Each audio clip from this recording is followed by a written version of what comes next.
So this is a theory, so take what I'm saying with a bucket of salt. I'm not a political scientist, I'm not a historian, and I don't live in Elon's head. My specialty is social movements, and I have a very basic understanding of the internet. And yeah, I believe that he knows very well what he's doing. There's one thing that the mainstream media have missed while it was obvious. Elon Musk is a champion of double entendre. So double entendre, which means literally like double listening, if you translate it literally, is when someone says something that has two different meanings at the same time. It is different from signaling, when, for example, people talk about traditional values to appeal to the Christian electorate, or dog whistle, which is a coded language. For example, when Reagan used to talk about welfare queens, when in fact he was referring to undeserving minorities.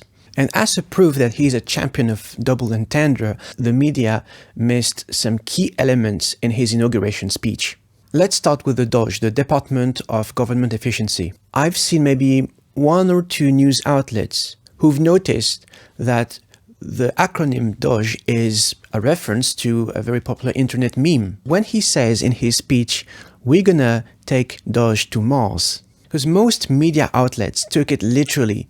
Well, he is the head of the department DOGE, and he wants to take people to Mars. So it's a way of him saying maybe that we're gonna take the department to new heights, or in extreme cases, we're gonna bring the department, because we're gonna take the US to Mars, literally. But what everyone in terms of media outlets missed is that it is also a reference to the cryptocurrency Dogecoin, so which is a token created based on the internet meme and of which Elon is very fond of. And in the crypto world, there is a very popular sentence when it comes to people being optimistic about their currencies, the currencies they've invested in, is we're gonna take this coin to the moon. And obviously it is a play on this expression when he says we're going to take Doge to Mars, because it can also mean we're going to take Dogecoin like further than the moon. The word is literally his playground and he's having fun. So when he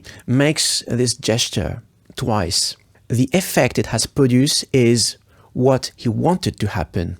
So let me explain.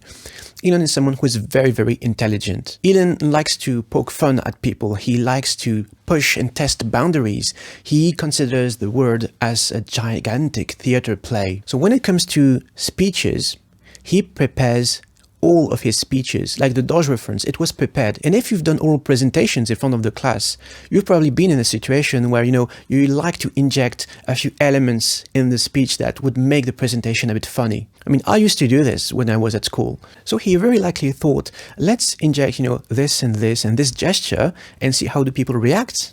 You cannot prove or disprove that it was a Nazi salute or anything else. So it had the internet raging and trying to figure out, was it a Nazi salute or not?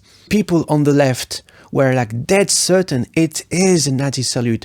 And same for people who are actually neo-Nazis and who cheered at the gesture. Then you had people defending, no, it is actually a Roman salute. And other people saying, no, he's autistic. It was just an awkward gesture. Bottom line, everyone has a different opinion on it. You cannot not talk about it. I can very easily imagine a near future where there will be a Trump or more likely an Elon rally where people en masse make the same gesture, whether it is in support, solidarity, or just, ironically, sarcastically. And because you cannot prove or disprove that this is a Nazi salute or not, or like anything else, it will be literally, look what we've done and look how the world reacts and how we were able to get away with it. He's winding people up just for the sake of the reaction. That's a powerful act of defiance. It's like when kids kick an ant colony just to, see the chaos that happens. Obviously, visually,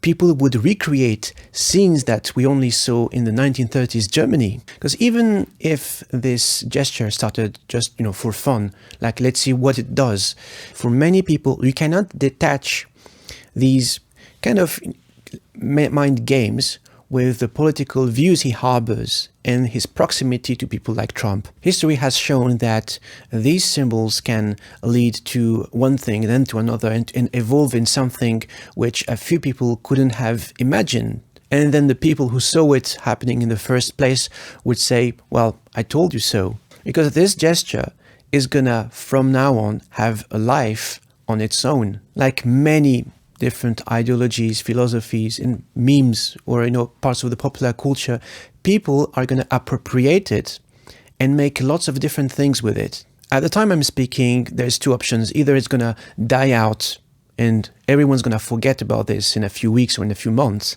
or is going to become an actual symbol, something that bears meaning, but a symbol of what exactly? Well, some people may have a guess, but only time will tell. Because remember, at the moment of recording this video in January 2025, we're still in like a theory level, and history remains to be written. I hope this video was useful. Thank you very much for watching, and as always, take care of yourselves and each other.